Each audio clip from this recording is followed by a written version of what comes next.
My wife's promotion came fast, too fast. Hard work pays off, she said. But one night, her phone rang. I answered before she could stop me. A man's voice whispered, "I can't wait to celebrate again." My stomach dropped. The next day, I sent a calendar invite to her boss from her account. Meet me in the hotel lobby at 8. That evening, I watched as he showed up, smiling. Then his smile faded as he saw me instead. I held up my wife's phone. "Hope you don't mind if I join the celebration." His hands trembled as I pressed play on a voicemail that could ruin him forever. My wife, Sophia, got promoted way faster than anyone expected. She had only been at her company for 2 years, and suddenly, she was in an executive position. Meetings at all hours, late nights, last-minute work trips. I was happy for her, but something felt off. I pushed the doubt away. I wanted to believe her when she said it was her dedication and effort that got her there. I wanted to believe that her long nights and weekends away were just part of the job. Then, one night, her phone rang. We were on the couch, half watching some show.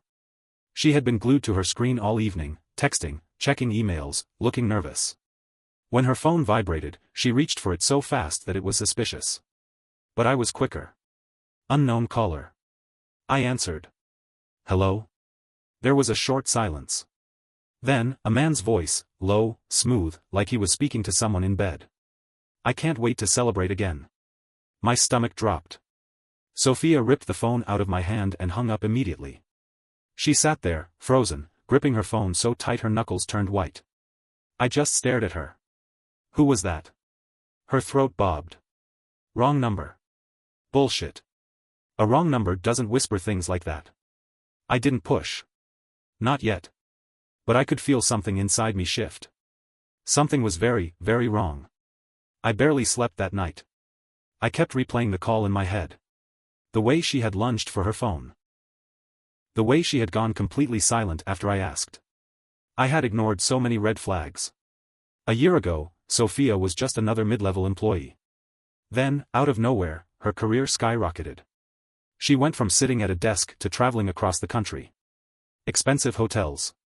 Dinners at high-end restaurants. A bigger salary. And now this phone call? The pieces were starting to fit together. The next morning, she was up before me. Rushing out the door, barely saying a word. I knew what I had to do. When I was sure she was gone, I went straight to her nightstand. Her phone was locked. I took a deep breath and tried our anniversary. Nope. I tried her old password. Nope. Then, I stared at the screen and thought for a moment. I typed in her boss's initials and birth year, a random guess. It unlocked. My stomach twisted. I wasn't prepared for what I might find. But I forced myself to look. First, her messages. Most of it was work-related.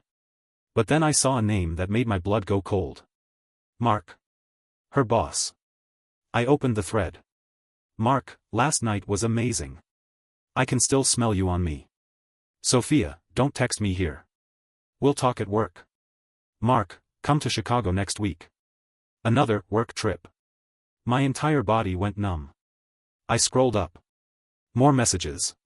Months of them. "Mark, you looked so sexy at the dinner." "Sophia, stop. Someone could see this." "Mark, can't wait to see you again." And then, the worst one. "Mark, this has been the best 6 months of my life." 6 months. She had been sleeping with him for at least half a year. My hands shook as I put the phone down. This wasn't just cheating. This was why she got promoted. She was screwing her boss. And suddenly, everything made sense. I sat there for a long time, staring at the wall. I wanted to scream. Break something. Wake her up and demand answers. Instead, I forced myself to think. Mark was married. A high-profile executive. His reputation meant everything. I had leverage. So I did something better than confronting her right away. I opened her work email and sent a calendar invite to Mark. "Meet me in the hotel lobby at 8. Sent from her account. I closed her phone and sat back. Now, I just had to wait. That evening, I parked outside the Ritz-Carlton in Midtown. Mark's go-to hotel. At exactly 7:59 p.m., a black BMW pulled up. Mark stepped out, adjusting his expensive suit, glancing around like a man expecting someone exciting to arrive. I stepped in behind him. When he saw me instead of Sophia, his whole face changed. His smirk disappeared. He froze. I smiled. Expecting someone else? His mouth opened slightly, but no words came out. His eyes darted around the lobby, like he was checking for witnesses. I held up Sophia's phone and tapped play on a voicemail. A voice message I had found earlier. Her voice. Moaning. Begging. Calling his name. His face went white. He lunged for the phone. I pulled back. I wouldn't do that. He swallowed. His hands trembled. What do you want? I looked him dead in the eye. Sit down. He hesitated. I stepped closer and lowered my voice. You're going to want to hear what I have to say. Mark sat down, his movements stiff, like a man caught in a trap. His eyes flicked to the phone still in my hand. You think you're smart, he muttered, forcing a weak smile. You have no idea what you're doing. I leaned back in my chair, keeping my expression calm even though my heart was racing. Oh, I know exactly what I'm doing. He scoffed. What do you want? Money? I laughed, shaking my head. You think I'm here to shake you down? No, Mark. I don't want your money. His jaw tightened. Then what? I leaned forward, lowering my voice. You're going to fire Sophia. His eyebrows shot up. Excuse me? You heard me, I said, sliding my phone across the table. Send her an email. Make it look like a performance issue. Give her severance if you have to. Mark exhaled sharply, rubbing his forehead. You think I can just, I know you can, I interrupted. You gave her a promotion for spreading her legs. You can fire her just as easily. His fingers curled into a fist on the table. You don't get it. If she goes down, she might take me with her. I smirked. That's not my problem. He sat there, staring at me. I let the silence stretch. Finally, he let out a slow breath and nodded. Fine. I leaned back, satisfied. Good choice. But then he looked up, and something about his expression shifted. A flicker of something dark. Calculated. You know, he said, tilting his head, I could just tell her you set this up. I tensed. He saw it. And he smiled. Yeah, he continued, voice smooth now. I could spin this whole thing. Make you the crazy, jealous husband. Tell her you hacked into her phone. Faked the messages. I clenched my jaw. She'd believe me, he went on. After all, you don't have proof that she actually cheated. Just a few flirty texts. A voicemail that doesn't say my name. Nothing solid. My grip tightened on the phone. Mark chuckled. So let's talk about your options. I stood up so fast the chair scraped against the floor. Mark leaned back, looking too comfortable now. You really think you can turn this on me? I asked, my voice low. His smile didn't fade. I know I can. I took a slow breath, forcing my hands to relax. You're forgetting one thing, Mark. And what's that? I smiled. I'm not just some clueless husband. I did my homework. For the first time, his confidence wavered. I pulled out my phone and tapped the screen. See, I knew you'd try to play dirty. That's why I made sure to back everything up. I turned the phone toward him. His own naked picture, a mirror selfie, taken in what was clearly a hotel room. His eyes went wide. What the hell, this was attached to one of your emails to Sophia. Guess you forgot to delete it. I shrugged. Bad move. Mark's entire body stiffened. I scrolled further. More pictures. More messages. Then I hit play on a different recording. This time, it was him. His voice, low and eager. Talking about what he wanted to do to her. Saying her name. His name. Now his face was pale. I have enough to ruin you, I said quietly. Your job. Your marriage. Everything. I watched his throat bob as he swallowed. What do you want? I leaned in. Now we can talk about your options. I should have felt like I won. But something didn't sit right. Mark was too calm. Even as I spelled out how easily I could destroy him, there was something in his eyes that made me uneasy. Then it clicked. He's not afraid. Not really. Because he still had Sophia. Even if I forced him to fire her, he knew she'd still believe him over me. He'd spin the story, turn her against me, make me look like the bitter husband who was just trying to take her down. I needed to think bigger. You know what? I said, locking my phone and slipping it into my pocket. Forget firing her. Mark frowned. What? I changed my mind. I smirked. You're going to keep her at the company. His brow furrowed. Why the hell would I do that? Because I want to see how far you'll go to keep this up, I said. I want to see how long you can play this game before it blows up in your face. He narrowed his eyes. You're bluffing. I grinned. Am I? Mark stared at me for a long moment. His fingers tapped against the table. Then, without another word, he stood up and walked out of the hotel. I exhaled, forcing my hands to stay steady. This wasn't over. Not even close. I watched Mark leave, his shoulders tense as he stepped out of the hotel lobby. The moment he disappeared into the night, I let out a slow breath. I should have felt satisfied. I had the upper hand. The evidence. The leverage. But something didn't sit right. Mark wasn't the type to roll over. He had too much to lose, his job, his reputation, his marriage. And yet, he had walked away too easily. That wasn't surrender. That was retreat. And retreat meant regrouping. Planning something. I wasn't done. Not yet. So I followed him. I kept my distance as I tailed Mark down the street. He walked fast, shoulders hunched, his hand gripping his phone. Then, he called someone. I was too far to hear, but I watched his body language shift, nervous at first, then determined. He stopped at the curb and spoke quickly into the receiver. Then he nodded, said something short, and hung up. Seconds later, a sleek black Audi pulled up.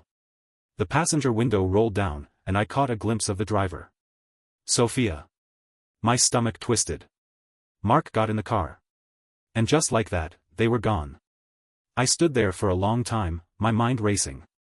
She came to pick him up. That meant she already knew something was up. That meant Mark had called her the second he left me. That meant, somehow, he had gotten to her first. And she chose him. Not me.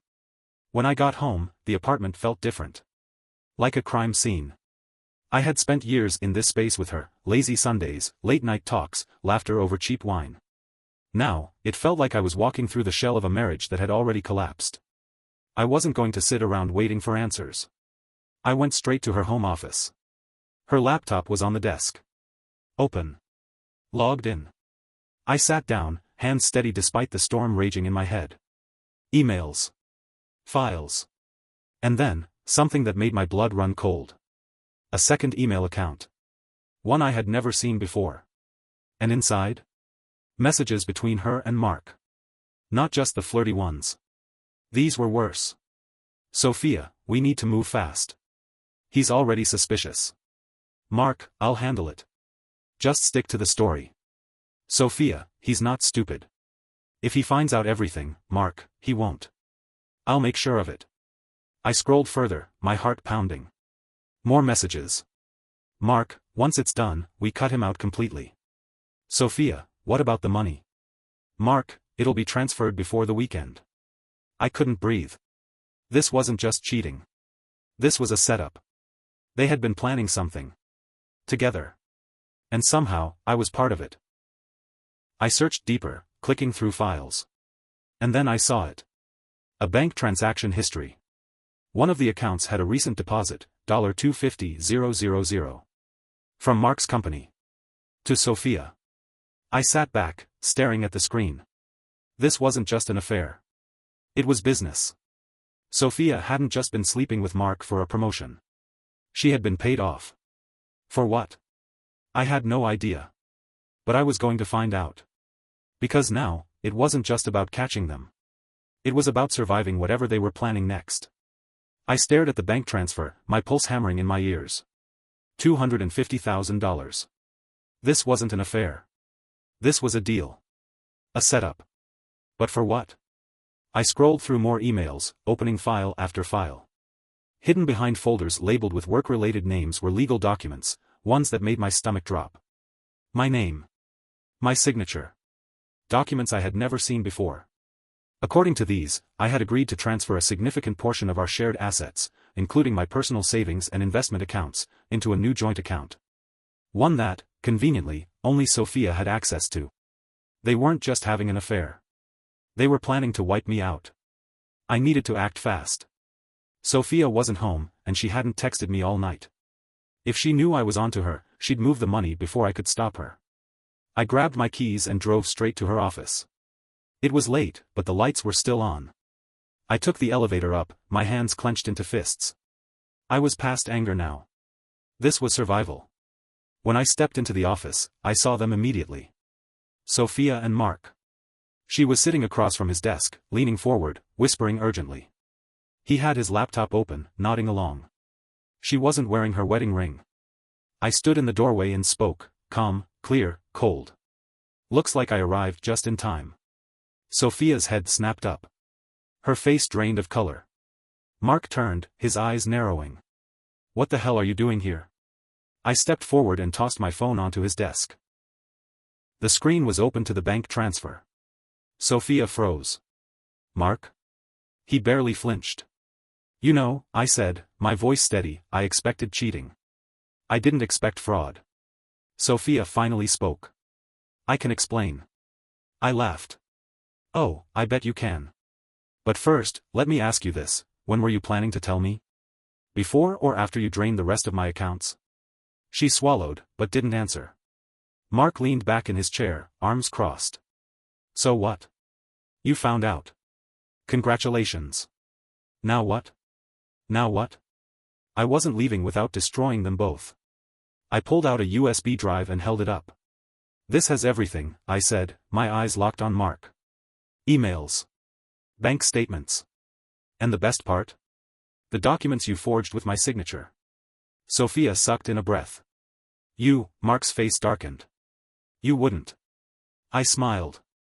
Oh, I already did. Sent a copy to your board of directors an hour ago. Pretty sure they're discussing your business ethics right now. Mark slammed his laptop shut.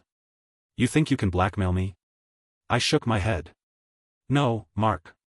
This isn't blackmail. This is consequences. Sophia stood up, stepping toward me. Listen to me. I stepped back. Don't, I said, voice tight. I don't want to hear it. Her eyes shimmered with something, guilt? Fear? Maybe just regret that she got caught. I didn't want this, she whispered. I let out a sharp, bitter laugh. You sure as hell wanted the money. She flinched. It was never just about that. Mark scoffed. Enough with the dramatics. We can fix this. I turned to him, voice ice cold. No, Mark. You can't. And that's when security walked in. Two men in suits stepped up behind Mark. One of them, a bald man with a radio clipped to his belt, spoke. Mr. Taylor, the board has requested you vacate the premises immediately. Mark's face twisted in fury. You son of a... I stepped back as he lunged for me, but the security guards were faster. They grabbed him by both arms, holding him back. Let me go. Mark roared. Sophia stared in horror as they dragged him out of the office. I watched, feeling nothing. Not relief. Not satisfaction. Just emptiness. Sophia was still standing there, looking shell-shocked. Is that what you wanted? She whispered. I looked at her, really looked at her. The woman I had loved. The woman I had built a life with. And I saw her for what she really was. Not a mistake. Not a moment of weakness. But a calculated traitor. I exhaled slowly. You should get a lawyer. Her lip trembled. Please, I turned and walked away. I didn't look back. A week later, the divorce papers were signed. Sophia begged for another chance. She swore she'd been manipulated, that Mark had pressured her, that she had loved me the whole time. I didn't believe a word. She tried to fight for half of what was left, but the fraud investigation killed any chance of that. Mark lost everything. His job. His marriage. And me? I walked away with my dignity. I won't lie. It hurt. But I'd rather be alone than be a fool. And next time, I won't ignore the red flags.